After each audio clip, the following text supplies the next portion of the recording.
चंद्रपूर जिल्ह्यात 350 पेटी बनावट दारू जप्त। राज्य महसुलाला 7,000 कोटींचा फटका।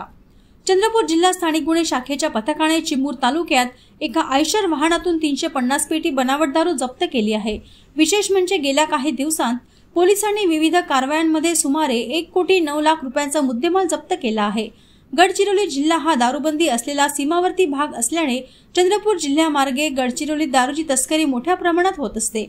यामध्ये बनावट व डुप्लिकेट दारूचा समावेश असून केवळ अशा पद्धतीची डुप्लिकेट दारूची तस्करी गडचिरोली चंद्रपूर पुरते मर्यादित न राहता ही तस्करी संपूर्ण महाराष्ट्रभर सुरू आहे। या बनावट दारूच्या वाहतुकीमुळे राज्याच्या महसुलावर मोठा परिणाम होत आहे। मागील वर्षी उत्पादन शुल्काच्या माध्यमातून 30,500 कोटी रुपयांचे महसुलाचे उद्दिष्ट होते, मात्र केवळ 22,500 कोटींचाच महसूल गोळा करता आला।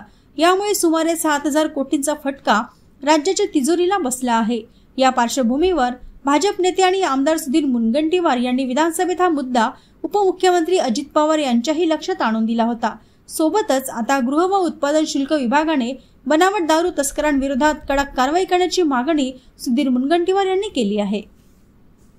गोपनीय माहिती मिळाली होती की चंद्रपूर जिल्ह्यातून चिमूर मार्गे गडचिरोलीला देशी विदेशी दारू जाणार आहे। त्यावरून एलसीबी टीमने छापा कारवाई करून एक आयसर ट्रक व टोटल 530 दारूच्या पेट्या जप्त केल्या।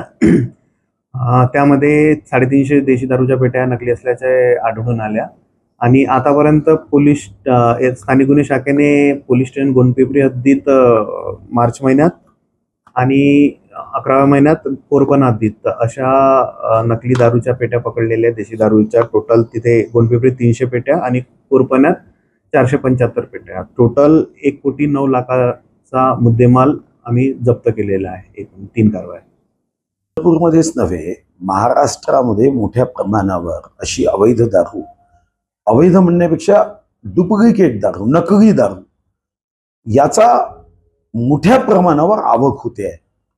खरं तर विधानसभेत हा विषय मी आदरणीय उपमुख्यमंत्री अजितदादांच्याही लक्षात आणून दिला। मागच्या वर्षी आपण जो महसूल आहे उत्पादन शुल्काच्या माध्यमातून तो 30,500 कोटी रुपये गृहीत धरला होता, पण दुर्दैवाने तो 22,500 कोटीचा आला।